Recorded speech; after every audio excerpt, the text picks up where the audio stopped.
Hello, Hi, how are you? I'm good. I'm good. How have you been getting on in quarantine, this mad time that we're calling quarantine? Uh, it's had its moments. Yeah, I mean, Mm. most of it's been so. You know what I mean? But I've had little turn where it hasn't felt so good, but more or less Mm. pretty good. So in terms Mm. of like the gym and coaching and all that kind of stuff, what have you been doing? Have you been doing a lot of online stuff with your guys, or have you given them time off? What's been happening?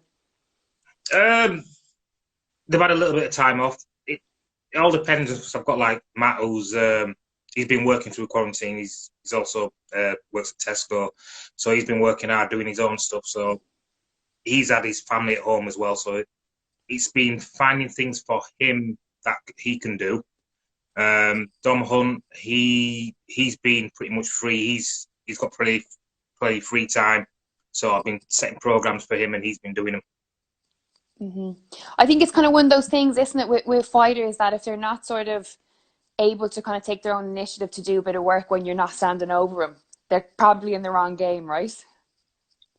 You've got to be able to motivate yourself in this game. It's too hard. There's too many distractions. There's always going to be something that comes along that you want to do instead of be training. So you've got to want to do it yourself. How hard is it to convey that, especially to the younger guys? I mean, obviously you've been there. We'll talk about your achievements just in a bit, but you've obviously walked the walk, talk the talk, as they say. How do you convey that to the new guys that haven't experienced that yet? Repetition. I just keep telling him and showing him and explaining it in different ways about whatever circumstances they're particularly in at the time. Like doing footwork. Footwork's fundamental. And if you're not doing your footwork, you're doing something wrong. You can be the strongest puncher in the world. If you can't land the punch, you can't knock someone out. Mm. So you've got to get into position to actually land the punches. It's not just a case of throwing the punches. You've got to be there, get yourself into the position where they're going to land. What do you think now, as you're kind of settling into more of the role of coach? What is the hardest thing that you find, like not in one particular case, but in general? What's the hardest thing that new guys find or new guys understand about boxing? Is it the footwork? Is it the repetition?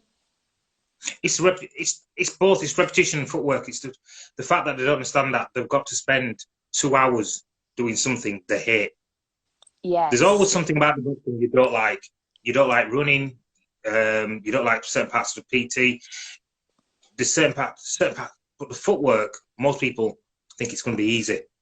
Explain to Hmm. us. I've got other fighters who've been in the game a little bit longer, and for them, it's the realization that they've got to stretch at the end of the session, and they don't understand Yeah. the importance of that. And I never did coming through. It wasn't something that I spent a lot of time doing. But the more I did, the more I learned. It's very important. So it's just every box has got his own little thing, but it's a case of finding a way to break through. Absolutely. And that's a great point that you mentioned in terms of like when you were active to what you were doing and what the guys are doing now. There's a whole different field in terms of nutrition, sports psychology, sports science. There's this whole new area that's kind of been brought into professional fighting that maybe might not have been around or to the extent when you were around. Do you think that if it had have been around when you were active, that you would have done things differently? There's bits I would have done differently, but Brendan did his sports psychology. He sat down, Mm. he talked to us, he explained things to us in ways that worked for you as an individual. And Brendan did that, but not without the degrees and all the ticks and like, oh yeah, it's this or it's that. Without putting it into groups, he just did it naturally. And he taught me a lot of that. My old trainer, Ali Callan, exactly the Mm. same. Um, Education is key to progressing in life. And if you don't, you used to say you teach somebody something and it's going to cause you problems because you've taught them that. But Yes. if you don't teach them, you're not being fair to them. So he taught you stuff, and he said sometimes it'll cause you problems, but you've got to do it. Hmm. So if I look at this, what I'd have done different, there's not a lot I'd have done different except the media side of it, all Facebook. Facebook didn't want about Instagram, the ability to sell yourself as a fighter did not exist. I had Frank Warren at the time. Frank Warren wasn't. Well, I wasn't Frank Warren's favourite person, and therefore he didn't film me as much as he should have done. Yeah, I mean, he put it all onto Ricky, which was financially the right thing to do. So on the business side, he did that, kept me quiet, and I didn't get as much exposure as I should have done. It's a very interesting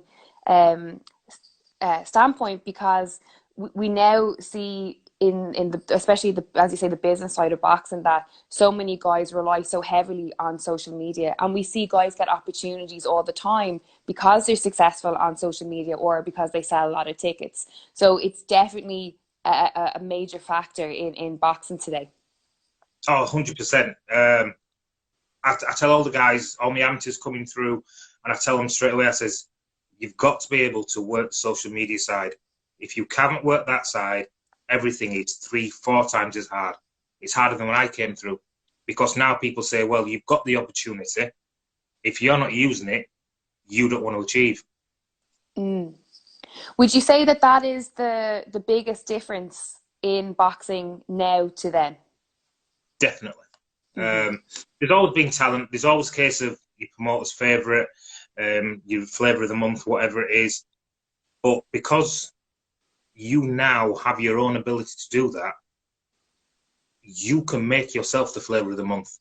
Dave Allen, perfect example. Yeah, I was just about to say. He's nailed it. Oh yeah, I like the guy. Yeah, but talent-wise, he's nowhere near the best. But because of his presence, his personality, he's made himself a national star. Yeah, is that a bad thing? Because he gets a lot of flack for it. You know, he divides a lot of opinions online. No, it's not a bad thing. As long as he can use it to make himself successful financially, it's not a bad thing. But sometimes it takes away from some of his abilities. Yeah, absolutely, absolutely. In terms of your own career, can you remember a point where the kind of, I suppose, when the big lights kind of shone? I mean, you know, when the media started paying attention to you, and when you started to get recognized on the street or different things, can you remember that point? And was it did it go through your mind as, okay, now we're hitting the big time, now all those, you know, hard training sessions, all the things that we've worked for, it's all starting to come into fruition? It kind of varied for me, because I had bits of it all the way through, and because I was in the gym with Naz, Ryan, Johnny, John Paxton, Pelly Reid, all these nationals and international superstars, I always got little bits of it on the way through. Yeah. But I didn't realise as much. What I didn't realise was how much I actually did coming through. And if I'd have been in a different gym and had the same results, I'd have got more of a boost from it. Yes. But because of how much attention Naz got, how much attention Ryan got, when I got a little bit of attention, I didn't see it as much as it was actually attention. Because I thought, well, everyone's getting that. But actually, no, everyone wasn't. Yeah, so I kind of didn't see it, didn't realise it at the time. And I wasn't able at the time to exploit it the way I should have done. Yeah. Were you able to appreciate it? In bits, I was. I think the first time I really noticed as a fighter when I boxed was I went to Ireland. I went with a sparring partner, and I walked over and I walked into the bar in Dublin. No, in Belfast. And I went into a couple of bars and people recognised me. And I just went, you recognise me? I understand people recognising Naz and Johnny and Ryan because they were big stars on Sky Sports, and I was on the scene. But I went up there and you can tell it's a fighting city. And Yeah. they recognised who I was, and they give me credit for the talent I was. And that was probably the first time I really, I opened my eyes and thought, oh, I'm doing better than what the negatives people are saying. Yeah. How was that when people started recognising it? How did it make you feel? It was good. It was good. Yeah, it's a right boost. Yeah. Signing autographs here and there, and yeah, it picks you up. It makes you feel good. It lets you know that you're appreciated for what you can actually do. Absolutely. And in terms then press-wise, you know, obviously the positives, the negatives that come with press. Obviously, we were talking about social media. It is a different animal now, but there was a fair share of media attention back then as well. How did you manage with that? You know, would you be someone that's kind of like Naz? We all saw Naz, you know, thriving in the spotlight, and then others prefer to kind of shy away from it. It's not their favorite part of the business. How did you find it when you were active? It's weird because when I was in the ring, I thrived. I absolutely thrived in the ring. But out of the ring, wasn't interested. I didn't do a lot out of the ring. And it's like, I remember talking to Johnny about it, and the Sky had been down and done some filming, and I was there sparring at this particular time, and I sparred rubbish because the cameras were there. And he went, I can't understand. He says, you thrive on it when it's on you, but when it's in the vicinity of what you're doing, and it's not actually a fight, he says you don't perform. He says I've noticed it loads of times when you come through, and the camera's just been in filming training, I'm sparring whoever, and I normally deal with them all right, but because the camera's in, I kind of step down, and it doesn't feel right. It's just one of those things. In terms of, you know, going back to what you mentioned there about having so many successful fighters as teammates at that time, do you think how am I trying to say this? Some guys need to be the top dog at the gym. They need that for their ego. They need that for, you know, to be able to perform, to be able to deal with everything that's going on. Now that you look back on it, do you think that being in that environment where people were, I suppose, quote unquote, better than you or more successful than you, that was an element that led to you achieving what you did actually achieve? It helped. It definitely helped. For me, when I was an amateur, in my old amateur gym, I was a top man. Yeah, no one could touch me, no one could come near. And I went through a phase where I didn't train properly for, might be a year, but I was still the best person in the gym. And it was too easy because there was no challenge around me in the gym. I slackened off, and I didn't perform. I didn't achieve what I should have as an amateur. So therefore, when I came to Ingle Gym, and there were Nasser, Ryan, John Thaxton, and Isham Pickering, all these people who were on my level and just above me and way above me, and it drive me forward to get better than them. I remember there was a time me and Isham were on a knockout run, and we both knocked like 7 opponents out each. Yeah, and it were like, you're gonna fail before I fail. Yeah, and it was that camaraderie and drive to beat the other person that just helped me achieve. Do you think that would have been the same across the board? Do you think everyone else felt like that as well? That's what made the team so strong? I think it was the people at the time. There's always going to be an element that don't like that don't fit into that do not fit into that. I've got to be top dog no matter what. And it's like, we had people who come to the gym and train, and it didn't suit them because you want a star. No one was a star realistically in the gym all the time. Yeah, the next person that was nice, but everybody else came in and had their moment. But even while you were having your moment, there was someone who was coming in training like an hour later or on the pads next to you that was also having a moment.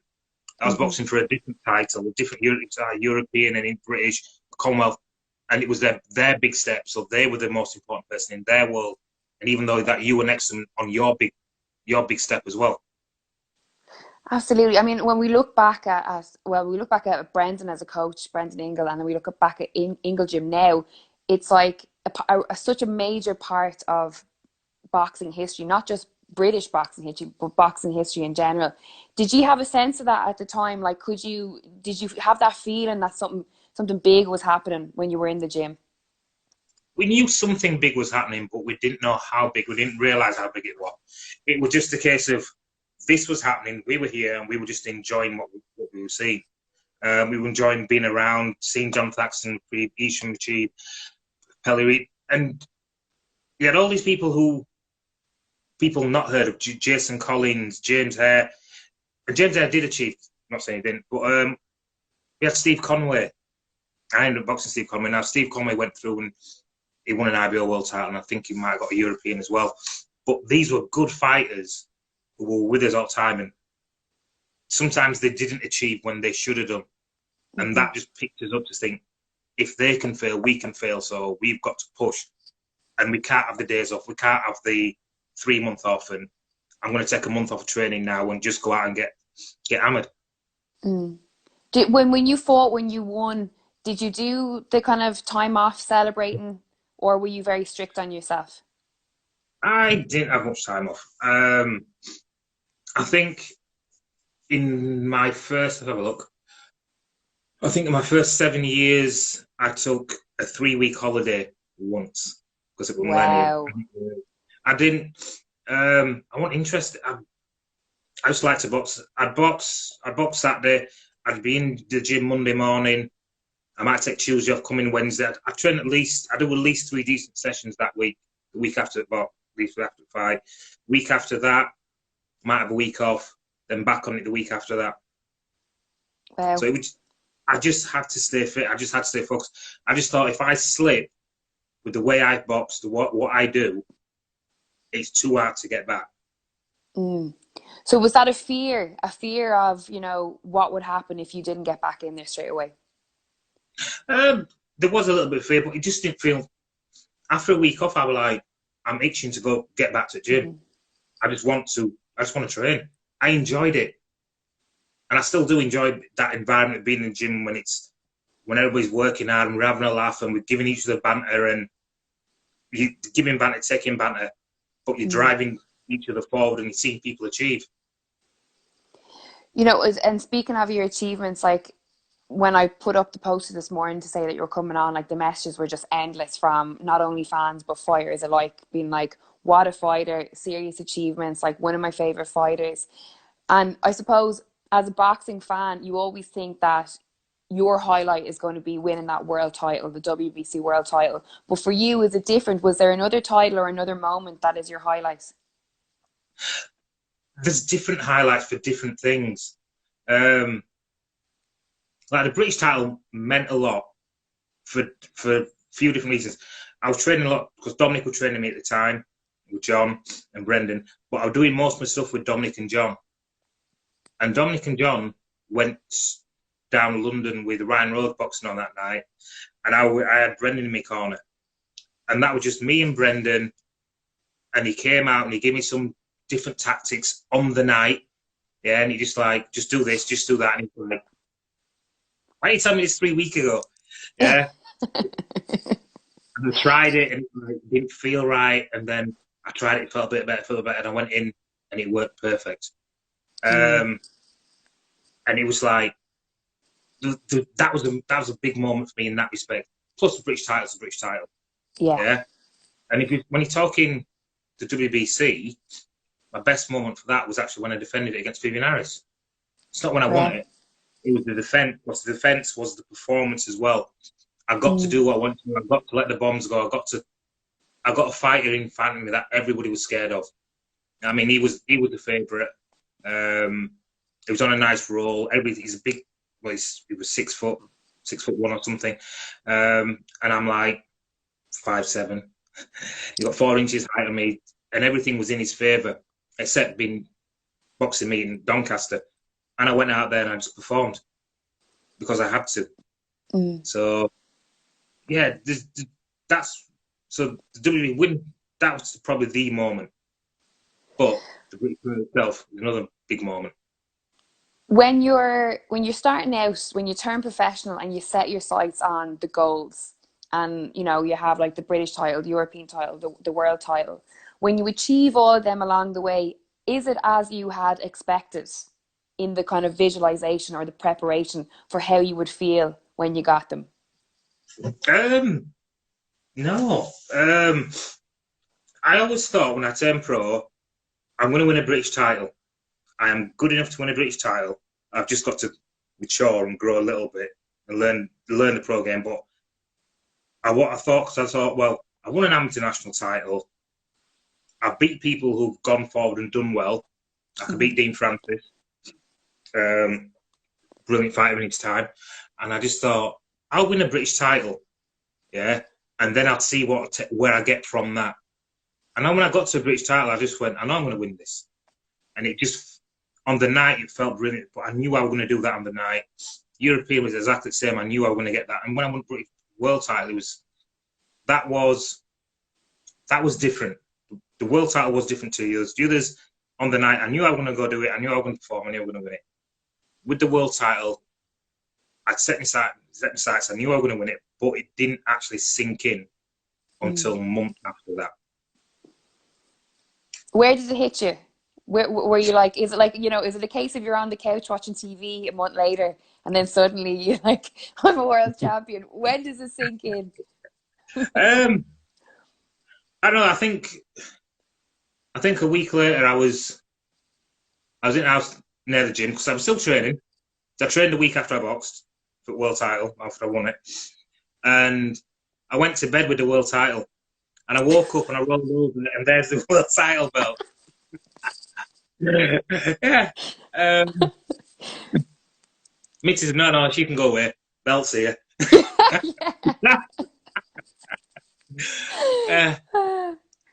But yeah, I guarantee you, though, that's what they all do. I guarantee you, everyone who wins a world title takes it to bed and doesn't leave it out of their hands for weeks on end. Yeah, it was surreal. It was very surreal. That I think it really sank in that I was world champion and the first defence. But we're waking up next and rolling up and seeing the world title belt, thinking, "Yeah, I've done that. That's mine." Yeah. Yeah, because you're a history maker. You know, it's very few. Look how hard it is to get a British title, never mind world champion status, you know? Yeah. And I looked at it and I thought, I know so many people have come close. I've won the British, I've won the Commonwealth, I've won the European. I've achieved it already without winning that. And I'm just like, will I actually get my final shot? Will I get the second shot to win it? And when I got it, yeah. That feeling that you need to have as a fighter to have the motivation, the drive, the want, the need to get those titles, to get to the places where you want to be in the sport. When you achieve them, what's the fall off like from that? You know, when there's nothing left to achieve, like, you know, box fans will say he's done everything. There's nothing that he couldn't have done. So how, as a fighter, is that? It's very weird. It's because I was the best light welterweight in my division at the time, and it took a while for that to sink in. Very nice fight was the fight, and then you were like, right, what else can I do? And it was, you're kind of pondering, right, shall I move up a weight? Can I? And it was just like all these things. But when that went, it's like, because when I actually lost my world title, I wasn't bothered. Why was that? When there was my dad got cancer just prior to the fight, and he started his chemotherapy the Thursday, the day before the press conference. He started his. So when I actually lost the fight, I actually wasn't bothered about the title, and it didn't sink in that I wasn't world champion for about 6 months because it wasn't important. It wasn't real. On the night, walking to the ring, just thinking, yeah, I just want to go home. That's it. I just want to go home. I'm not bothered. I'm going to get paid now. I just want to go home. So I'm doing what I have to do. I got in the ring, I fought the fight. I thought I just won the fight. It wasn't the best fight, but I thought I just did enough to win it. But when it said it's gone the other way, I just went, yeah, whatever. I'm going home. I want to see my dad. Do you know, that's such, like, thank you for your honesty on that, because there's, I think as fans of boxing, they just don't, we don't take in that consideration. You know what I mean? Like, on the fight nights, we're sat at home, we're watching it on our TV screens, and we're like looking forward to it, and we have a cup of beers, and you never think about what the fighter may or may not have experienced in the lead up to that fight. And the things that go with, like, the personal side of the relationships and their families and different stuff, that's a whole other element that, you know, I don't think anyone factors in. And you're only human at the end of the day, you know what I mean? So it's crazy. It is, and I've seen fighters lose fights they shouldn't have lost because they've had arguments with the missus. Yes. That's a big one. I've seen people do that, and I've seen a fighter I know well, and I went, what happened? He went, well, I had an argument with missus like 2 days ago, and he's carried on through this, and I just went, through the fight? But I'm just like, why didn't she just stop, let you box, then carry on the argument after? But people are people. We don't always. Yeah. So that stopped him achieving what he should have achieved. And he never got the chance again. Wow. I look at it and I just think, I'm lucky because I got to achieve what I actually achieved. I was capable of putting everything that happens in my life on a shelf while I boxed, which is hard. But you tend to, what I would do is I was like, right, this is my life, this is all my problems, that's that on that shelf. I'm going into this ring is my life. I could die right here, right now in this ring. I went to, like, one of my fights, I think it might be defending the European, and as I went to the ring, my mum and dad hadn't turned up to watch.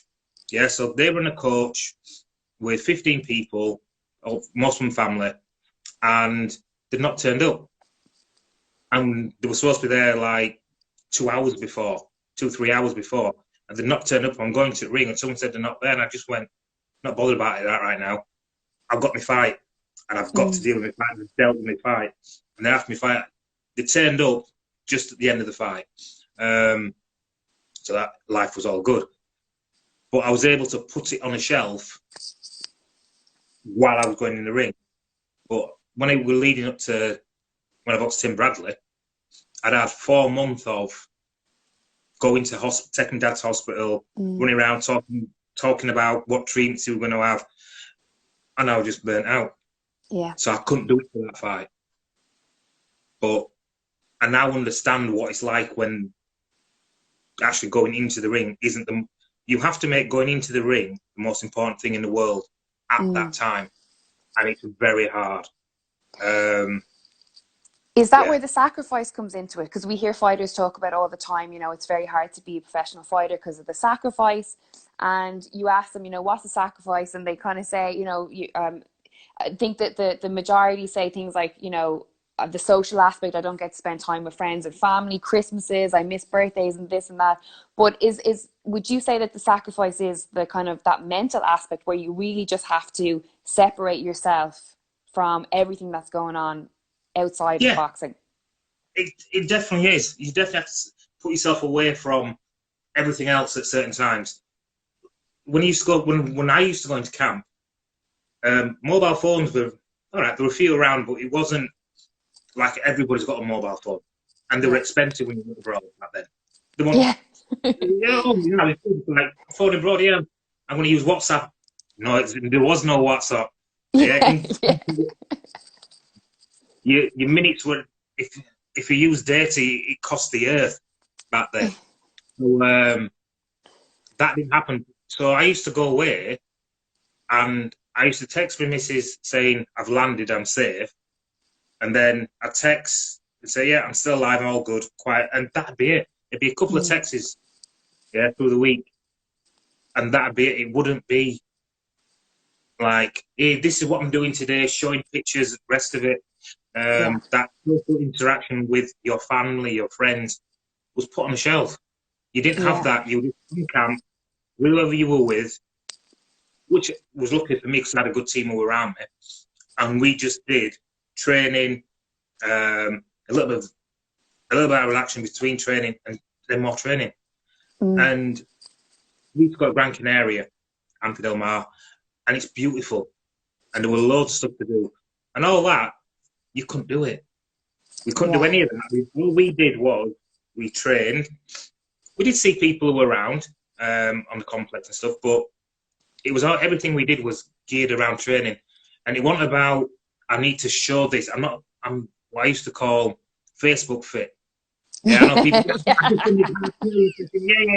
Spray water on me. Yeah, you couldn't. There was none of that. It didn't exist. Yeah, it was just a case of you went out and you worked hard, and you achieved because you knew you had to do it. And that is a massive sacrifice that we used to do. The mental side of the game, the pressure that comes on to boxers, and now social media, it is and always has been hard. I just find the fact that you've got to, what's it called? Partition your life off. This is for this, that's for that. And that is really hard to do. Do you miss that whole time? Do you miss the fight camps, the hard training? I miss being fit. But I enjoy not having, I do enjoy not having to work as hard as I used to. Yeah. I really do. But I miss being as fit as I used to be. And it's only now when I look back and I've been training people and realise what I used to do, how fit I actually was. And there's one exercise that we used to do in the gym, and I used to go through it 5 times as my warm-up. And then I had some lads about 6 months ago, and I put it through him 3 times, and they're all dead. And I'm like, what do you mean you're dead? This is the warm-up. Yeah. What's the one thing that you take through from your career to get to your guys now? What bit of advice or what do you try and pass over to them? It's hard. Every aspect of boxing is hard. There is no easy part. Yeah. Boxing is 24/7, 7 days a week. Yeah. 24 hours a day. There is no real downtime. You can have downtime, but you can't have off time. You can tone it down, you can have it a little bit easier for a bit, but then you've got to kick back in. Repetition is key to learning. You've got to keep doing stuff. You've got to want to be better. If you do not want to be better, you will not achieve. Here's a question for you, and there's only very few that I can ask this to because they haven't achieved it. What do you think separates the guys that win the British title or the national titles or the regional titles to those that go on to achieve world champion status? Drive. A lot of it. You've got to want it and be willing to sacrifice everything else to get what you want. You've got to understand who you are, but you've got to have that drive. And once you've achieved one achievement, because you'll win a title if it's a central area, if it's a British, it's a Commonwealth, a European, international, whatever belt it is, you will achieve something before you got to that world title. Yeah, if you've had 3,000 amateurs and you've won them all, yeah, you've achieved a lot before you've got to your pros. So you will have all them achievements that before you get to that world title. There's always going to be, you've achieved this, you've achieved that before you get, and maintaining that drive and focus and understanding. That's my goal at the end. All these little goals underneath are great victories and are great achievements, but that's what I want at the end. You've got to have that drive and maintain that drive all the way to the end. It's a good one. Brilliant advice. While we're talking, everyone has an opportunity to send in questions that they want to ask you. So I'm just going to have a look into the question box now and see what everyone would like to ask. Let's just have a look. Oh, there's a good one here from Sandra Kelly, and she's asked, I love hearing all the stories of Brendan Ingle and Ingle Gym. What's your favourite Brendan memory? My favourite Brendan memory? I don't know.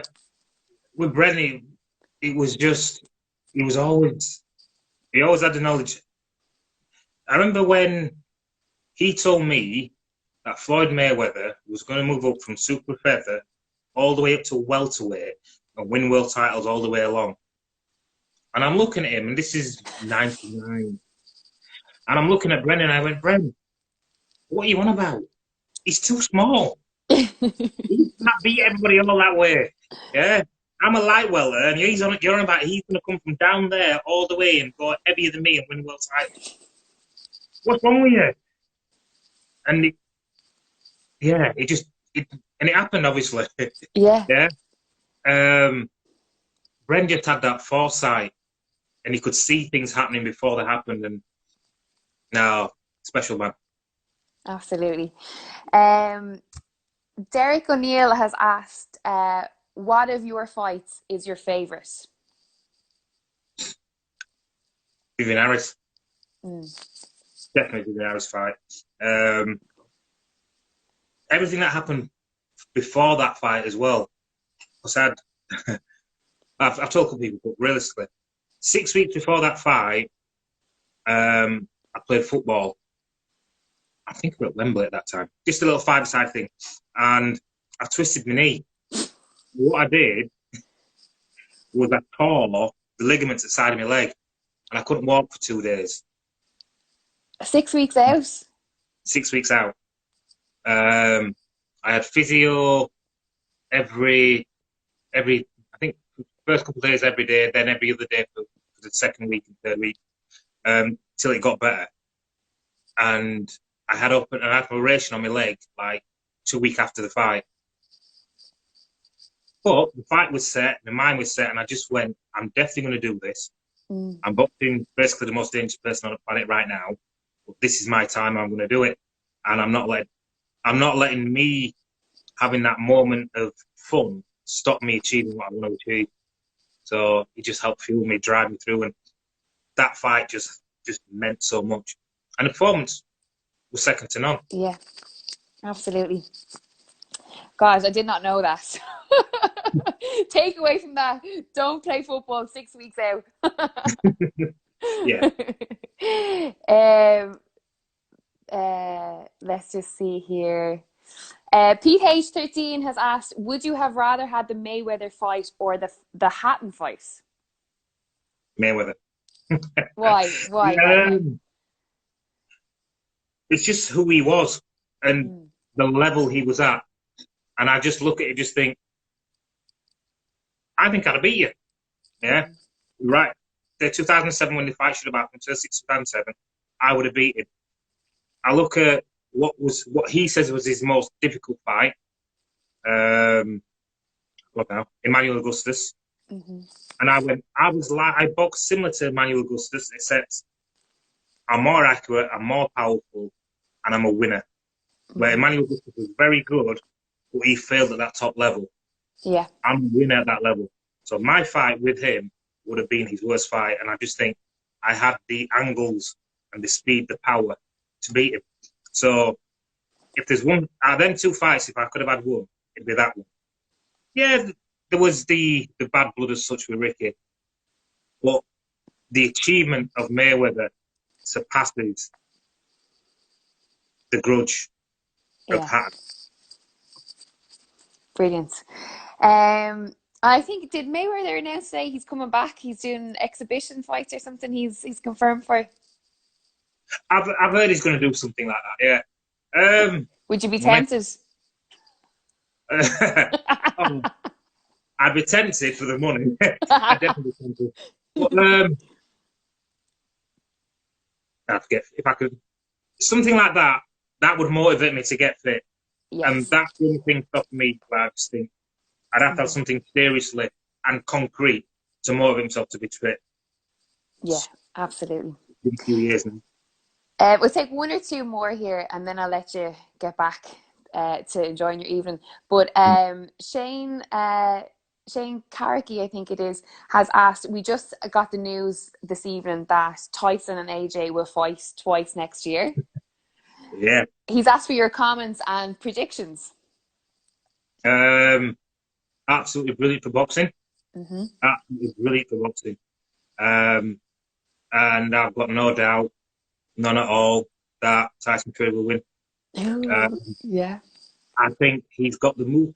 I've always said AJ is absolutely brilliant in this little gap here. He's got nice straight left, right, left hook. He's absolutely brilliant. There's not many people who compete with him. But Tyson's here. He's out here. His range is too much. I don't see where AJ can actually do enough. Yes, he has got the power that if he catches him, he could drop Tyson. Definitely could drop Tyson if he catches him. But Tyson will get up. Yeah. And I just think, yes, he will. but I just think realistically, AJ's got a problem with stamina, and Tyson knows how to exploit people's weaknesses. A lot of people are saying that AJ has a lot more to lose if he does lose than Tyson does. Would you agree with that? Or like, let's hypothetically say if AJ lost the 2 fights, where would he go from there? I think he'd retire. Yeah. I don't see, if they do the 2 fights and lose them, I don't see him going anywhere apart from retiring. Because he can never then be the best again. Yeah. So he has plenty to lose. I look at Tyson and I think Tyson's already achieved, he has proved he is the best. He did it when he went to Klitschko, when he beat Klitschko.